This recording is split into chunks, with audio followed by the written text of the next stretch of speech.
സംഘപരിവാർ വിഭാവനം ചെയ്യുന്ന ദേശീയ വിദ്യാഭ്യാസ നയം സംസ്ഥാനങ്ങളിൽ അടിച്ചേൽപ്പിക്കാനുള്ള നീക്കവുമായി RSS. കൊച്ചി അമൃത മെഡിക്കൽ കോളേജിൽ സംഘപരിവാർ സംഘടന നടത്തുന്ന ജ്ഞാനസഭയിലൂടെ ദേശീയ വിദ്യാഭ്യാസ നയം കേരളത്തിൽ ഉൾപ്പെടെ അടിച്ചേൽപ്പിക്കുകയാണ് RSSന്റെ ലക്ഷ്യം. സർവകലാശാല വിസിമാരെ യോഗത്തിൽ പങ്കെടുപ്പിക്കാൻ നീക്കം ശക്തമാണ്. വിദ്യാഭ്യാസ സ്ഥാപനങ്ങളുടെ കാവ്യവൽക്കരണം ലക്ഷ്യമിട്ടാണ് സംഘപരിവാർ സംഘടന കൊച്ചിയിൽ ജ്ഞാനസഭ സംഘടിപ്പിക്കാനൊരുങ്ങുന്നത്. BJP സർക്കാരിന്റെ ദേശീയ വിദ്യാഭ്യാസ നയം കേരളത്തിൽ അടിച്ചേൽപ്പിക്കാനുള്ള ശ്രമം നടക്കുന്നതിനിടെയാണ് സംഘപരിവാറിന്റെ ഈ പുതിയ നീക്കം.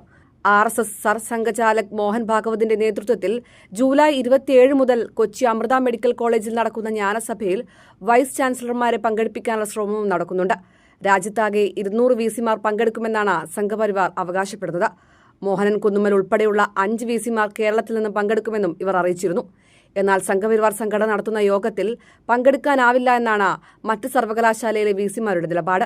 ഉന്നത വിദ്യാഭ്യാസ മേഖലയിൽ പിടിമുറുക്കുന്ന ഗവർണർ രാജേന്ദ്ര വിശ്വനാഥ് അർലേക്കറും ജ്ഞാനസഭയിൽ പങ്കെടുക്കുന്നുണ്ട്. വിദ്യാഭ്യാസ മേഖലയെ പൂർണ്ണമായും സംഘപരിവാറിന്റെ നിയന്ത്രണത്തിലാക്കുന്ന ഇത്തരം ശ്രമത്തിനെതിരെ ശക്തമായി പ്രതിഷേധിക്കാനാണ് ഇടത് സംഘടനകളുടെ തീരുമാനം. കൈരളി ന്യൂസ്, കൊച്ചി.